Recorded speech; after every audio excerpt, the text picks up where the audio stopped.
Good afternoon. You're watching the English newscast on Future Television. I'm Linda Tneem, and these are today's top stories.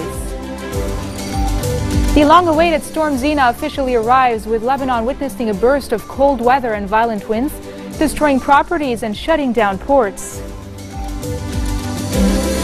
Armenians in Lebanon and around the world celebrate Christmas, while Catholics mark Epiphany.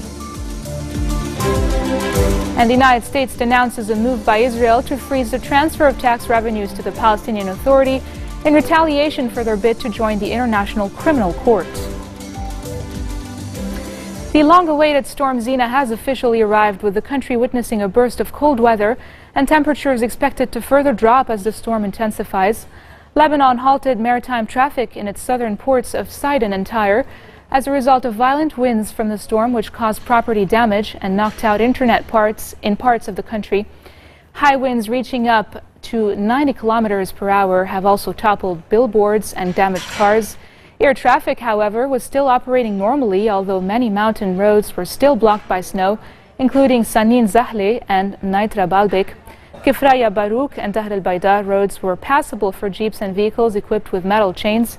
The storm is being brought over by a low-pressure weather system from the North Pole via Eastern Europe, according to the Lebanese Agricultural Research Institute, which warned of flooding and strong winds through Wednesday, especially in Beirut and the south. Lebanon has begun limiting the flow of Syrians entering the country by placing visa restrictions on their entry as it struggles to cope with a flood of asylum seekers fleeing the civil war in Syria. The new policy, requiring Syrians to obtain visas that sharply limit the time they can remain in Lebanon, effectively narrows one of the few escape routes left from a war that has displaced a third of the country's pre-war population and shows no sign of ending. The UN High Commissioner for Refugees has acknowledged that the new decision lies within Lebanon's jurisdiction as a sovereign country, but expressed concern over the fact that the new measures do not provide explicit provisions for Syrian asylum seekers. People who have nothing, who are in a desperate situation, we just want to make sure that they can get across, because many refugees flee a situation where there is heavy bombing, there's heavy fighting, their house may be burning. They don't even have time to take documents. Many refugees have nothing. So it's a situation that's extremely complicated, but we intend to work closely with the government to figure out how we can meet the needs of those very, very vulnerable people. Lebanon hasn't boxed up its Christmas decorations yet, as the celebrations are just beginning for some.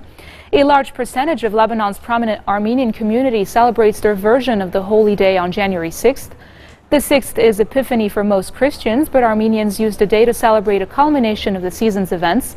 They celebrate the nativity of Jesus in Bethlehem, but they also mark Epiphany, when Jesus was baptized in the Jordan River. Unlike the Orthodox and Protestants, who follow the historic date of Armenian Christmas, the Armenian Catholics, however, follow the Catholic Church in Rome and celebrate on December 25th. A record 18,000 people turn out for an anti-immigrant rally by right-wing populist movement in Germany. That's coming up next.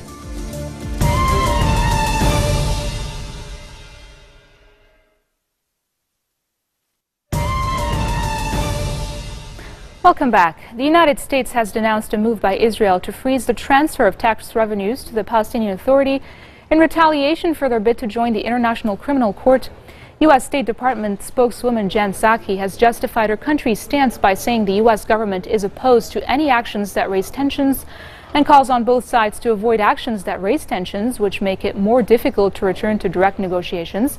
But Psaki renewed U.S. warnings that any move by the Palestinians to take action against Israeli officials and military leaders at the ICC could have implications for U.S. aid to the Palestinian Authority.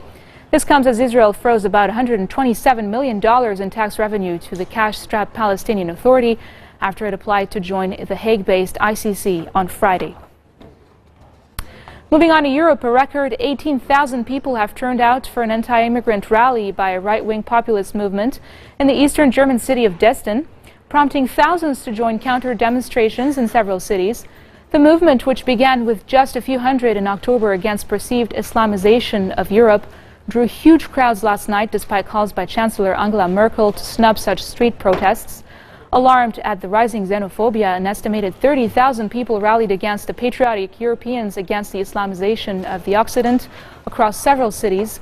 Cologne's landmark Gothic cathedral dimmed its outdoor lights in a stand against the anti-Islam group.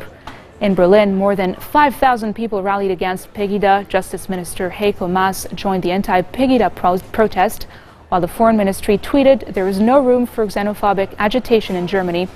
Police say a counter-demonstration in Dresden drew some 3,000. And now for news around the world in brief. Pope Francis has celebrated Epiphany with a solemn Mass at St. Peter's Basilica. Epiphany marks the day when the three wise men visited baby Jesus.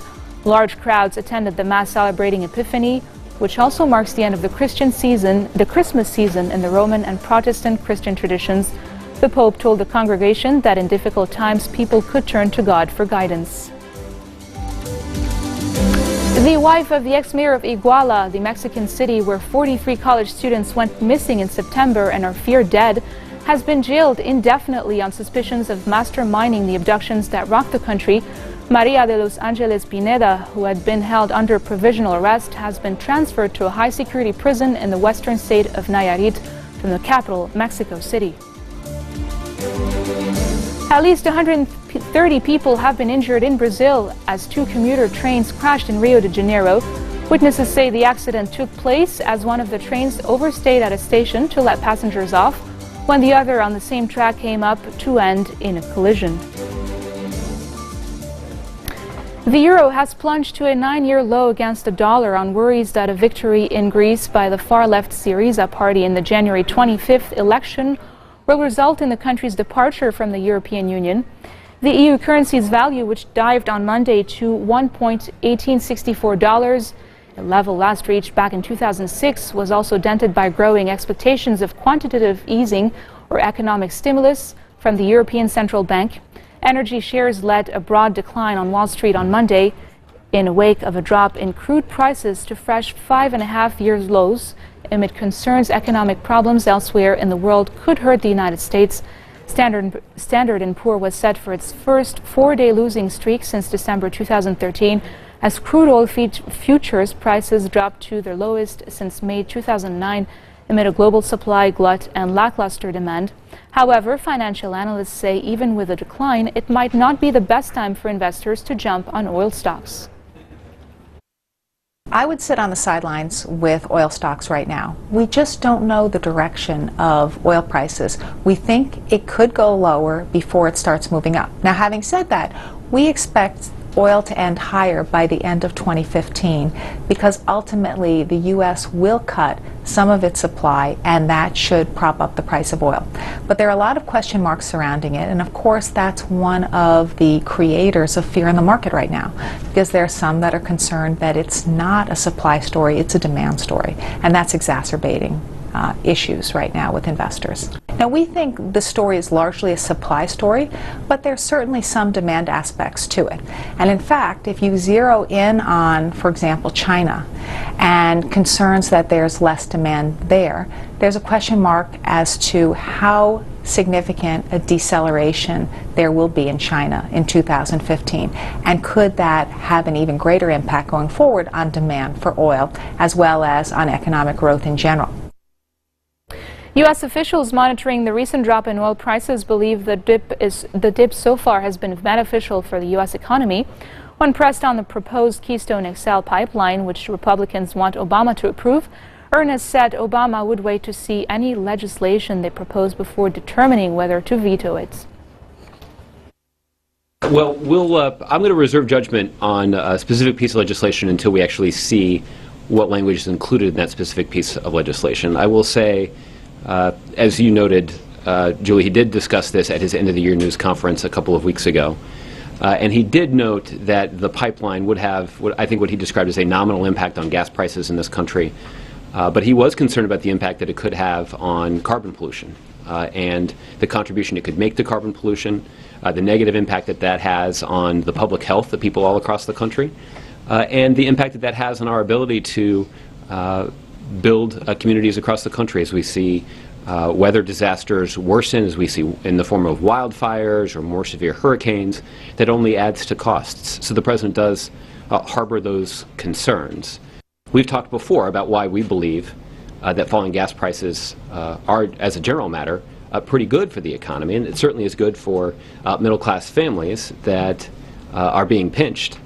And when they go to the pump and they see that the prices at the pump are up to $1 cheaper than they were last year, that certainly means more money in the pocket of middle-class families. That's good for those middle-class families that the President believes are so critical to the success of our economy.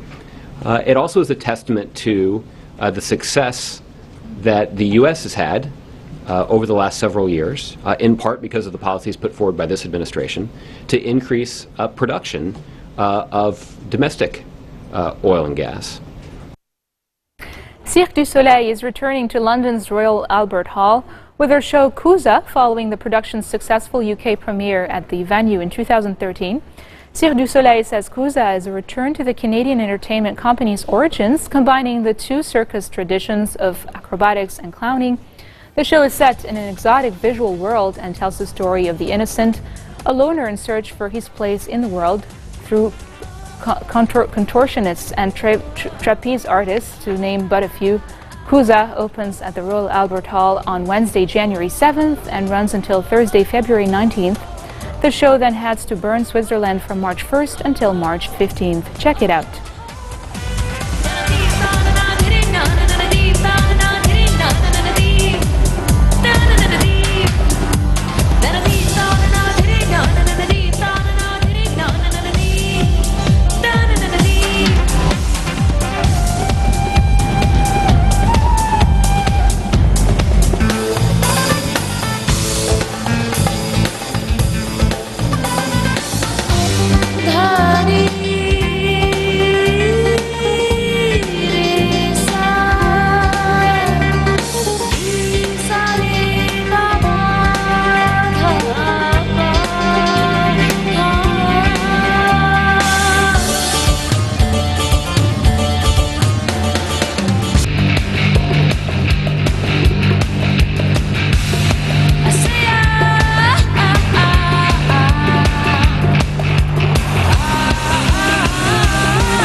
For those of you in London, do not miss the show. This marks the end of our bulletin for today. Now for a reminder of our headlines.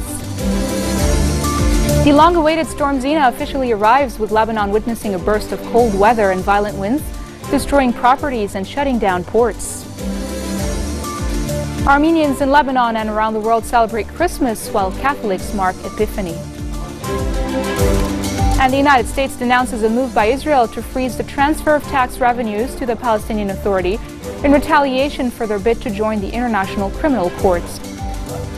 Those were your headlines for today. I'm Linda Tamim, wishing you all a very happy Christmas for those celebrating.